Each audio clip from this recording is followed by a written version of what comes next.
The following video deals with sensitive subjects and real-world violence. Some viewers might find this disturbing. Viewer discretion is advised. Everybody's telling me right now, there's people out there planning to come get me, bro. No, but that's true though. There's people coming here to tell my family that there's people that want to kidnap me or they're threatening to kidnap me or stuff like that. Like every day this is happening. This is like a real life thing for me here. And that's why no foreigners or there's no tourists staying here because they're smarter than that. But for me, I've been living here, I've been taking this chance. You know? Even last night, I'm scared a little bit. I'm scared. It's been many nights in this house where I've just been scared, dude. And if it comes to the point where it's like, all of a sudden I'm kidnapped and something's gonna happen to me, I'm gonna ask myself, I don't know. Approximately a 9-hour drive outside of Malibali, Elliot Eastman, the young man in the video that you saw before, was abducted. They came in the middle of the night. It's reported there were 4 men dressed as police officers with M16s. They came and abducted him. He struggled, and the reports vary whether he was shot once or twice in the leg. The 4 men then dragged him out of his home into a boat and took off. Elliot Eastman knew that he was in danger. He knew firsthand, and approximately 3 weeks before he was kidnapped, he had said this. My wife, she was in school. She was in school, bro. She was in school. I don't know what, it was like 5th grade or something. And then these kidnappers came into their school with guns. And they took one of those young girls whose parents were from like Canada or something like that, so they knew that they had money, right? They knew they had money. So those people took that girl, they held her for a ransom of like, I don't know what it was, $40,000 or $50,000, something like that. So this is real. She had a gun pointed to her face in 5th grade at school. And then they took one of those girls and they held her for ransom. Because her parents were like some higher up in Canada or something like that. Like probably nothing that special, I don't know, but like, because their parents were like foreigners. And now that's what they're trying to do to me. That's what these same people are have been planning to do to me. It's all like, I don't know. So he 100% knew that he was in danger. He knew of the history behind the area from his wife's story. He knew that they were planning this, yet he stayed. So we can ask why. Why did he stay? Well, from what he had said, he was trying to kind of suppress the fear and a lack of monetary funds. You know, that's one of the reasons I'm so adamant about money in my channel, is because when you're outside of your host nation and you're outside of a safety net that America provides, the only way you're going to be able to take care of yourself is by taking care of yourself. You have to be able to have the money to go do things quickly and for your own safety, whether it be medical emergencies, take yourself out of dangerous situations, you maybe even pay bribes. You have to have the funds to be able to grease the wheels of reality to get you out of danger and make sure you can stay healthy and safe. But he understood what was going on. He knew it. Now you ask, hey, why is it reported that they shot him in the leg once or twice? Well, I believe he did put up quite a bit of a struggle. And the reason I believe that is because he said this. Like if somebody really wants to try something, they're probably going to get their shit beat. Like I'm just going to run to my room, I'm going to get my machete, and I'm probably just going to like I don't even know. Like, I'm a pretty fast runner, all this stuff. So like, I will be decently hard to catch. If somebody does try to get me. So from his own words, his plan was to fight back with a machete. But versus 4 grown men who had M16s, who came in police uniforms. And with the police uniforms, you might ask, hey, were they police? They could have some connection to law enforcement, or they could have just gotten uniforms. It's not uncommon in a lot of these developing nations, in the dangerous areas of them, for people to try to convey some authority. So they'll either have like a police uniform on, military uniform on, business suit, depending on what kind of operation they're running. They want to display a sense of authority in order to get you quietly from location A to location B. If you ever wonder like why I talk the way I do about these things, I have 15 years of law enforcement experience, multiple federal academies, a degree in criminal justice and psychology. I'm uniquely apt to talk about this particular situation, especially with me living on the island, and then also my law enforcement degree. But I digress. So they'll want to get you from location A to location B as quietly and as quickly as possible. He made it difficult for him. He did put up some kind of struggle where they felt like they needed to shoot him and drag him out, allegedly, according to the witness. The reason why they convey that authority is because they hope that you'll just go along. More of the scams that's real common in Africa, South America is roadblocks.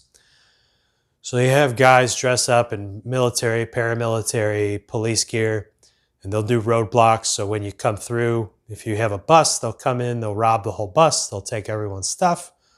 Or if you're a foreigner, then they'll kidnap you and hold you for ransom or whatever else they're trying to do. How they got those police uniforms, that's going to be something for the investigators to kind of try to figure out and then understand whether they got them illicitly or as part of the plot. But that's one of the reasons why they were dressed as police officers. The news has painted this in a light that I think makes it difficult for people to understand. Because they say the FBI came in and they're running the show. That's not the case at all. So whether it's a foreign government or state, local, county government with the federal U.S. government, they have to have, the federal government, U.S. government needs permission, right? Because you have jurisdiction, right? So they have jurisdiction over person, place, and offense. So the person is Elliot Eastman. He's a U.S. citizen. They have jurisdiction over him. The offense is kidnapping, which they have offense over that, but not over the individuals who did the kidnapping, just that he was the victim. And then the place, they don't have any jurisdiction whatsoever because it's the Philippines, a sovereign nation. So essentially the FBI coming in was done with the permission or at the request of the Philippines government. They probably came in, as far as I can tell, they ran some interviews, they met some people, they offered their services, they maybe took some crime scene photography. And then what they do next is completely up to the Philippines government.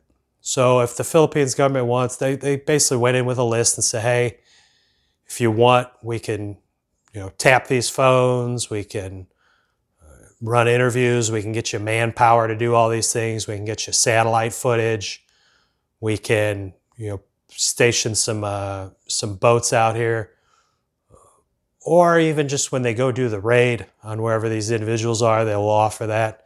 Then it's up to the Philippines government on what they want to take at no cost from the U.S. government as far as assistance to help Elliot. Even like local and county governments don't like to take this assistance, especially governments, because they want to maintain their sovereignty. But in a lot of cases, they like to take the help then because if something goes wrong, they can pass it off to the federal government, the federal U.S. government. So it's a bit hit and miss, but I'm sure the U.S. government, from my experience, they've offered all their assistance and whatever they want to take, they can take. But the news kind of painted it like the FBI's there now, watch out, kind of doesn't make any sense. Also, one of the things I've seen some of the Philippines government do is offer rewards. This is a bit of a hit and miss.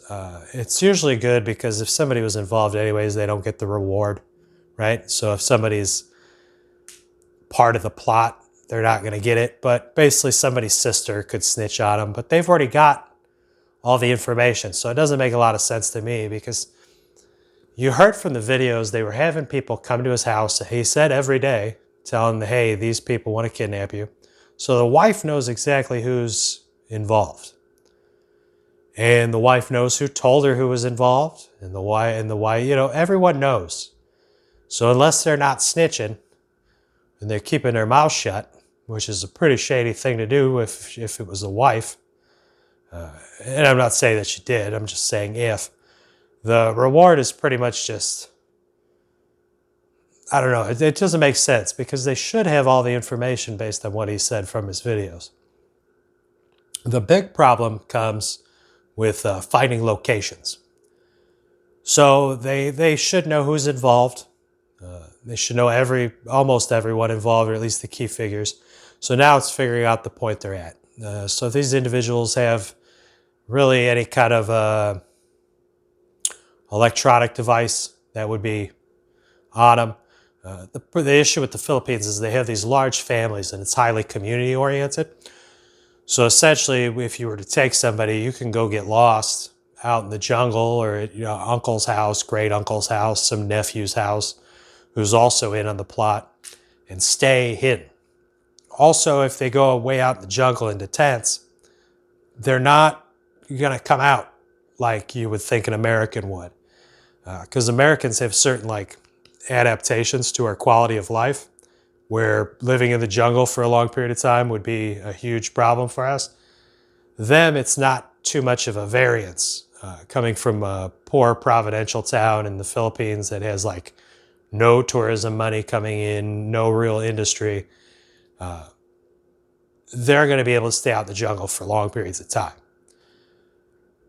So that's going to be the biggest problem in finding the individuals who did it, and then also setting up the raid and safely coming in and not having a bunch of your officers or military succumb to the armed perpetrators of the crime. As far as Elliot's fate goes, based on my experience in the Philippines, wounds, they get infected super quickly. He's a lot younger and healthier than I am.